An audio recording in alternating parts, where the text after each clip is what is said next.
நீதிமன்றம் நியமித்த அரசு தரப்பு வழக்கறிஞர் தனது வாதத்தை தோல்வியுற்றதாலும் குற்றம் சாட்டப்பட்டவர் நிரபராதி என்று நிரூபிக்காததாலும் எதிர்த்தரப்பு வாதங்கள் இவருக்கு சாதகமாக இல்லாததாலும் இவரை குற்றவாளி என்று இந்த நீதிமன்றம் தீர்மானித்து இவருக்கு 10 வருட கடுங்காவல் தண்டனை விதிக்கிறது.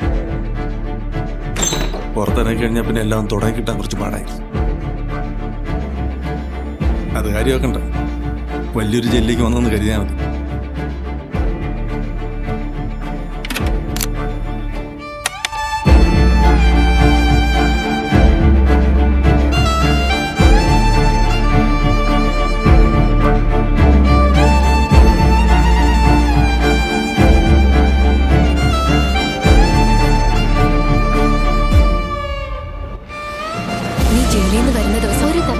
ഫോൺ വിളിച്ച് എന്റെ സുഖവിവരങ്ങൾ അന്വേഷിക്കണം. സ്പെഷ്യൽ ട്രീറ്റ്മെന്റ്സ് എല്ലാം 2 ദിവസത്തേക്ക് കാണുമല്ലോ കേട്ടോ. നമ്മളന്ന് ആ യാത്ര പോയത് ഞാൻ എപ്പോഴും ഓർക്കാറുണ്ട്. പുതിയൊരു ജീവിതം തുടങ്ങണമെന്നുണ്ടെങ്കിൽ ആ പഴയതൊക്കെ മറന്നിട്ട് പുതിയനെ സ്വീകരിക്കാൻ നമ്മൾ ശരി. നിനക്ക് ഞാൻ പറയുന്നത് മനസ്സിലാവുന്നുണ്ടോ?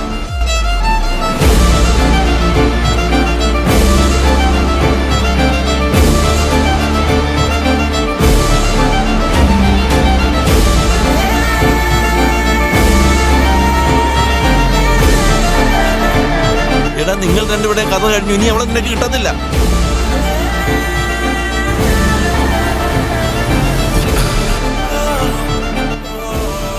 നമ്മൾ തമ്മിൽ കാണരുത് കേട്ടോ.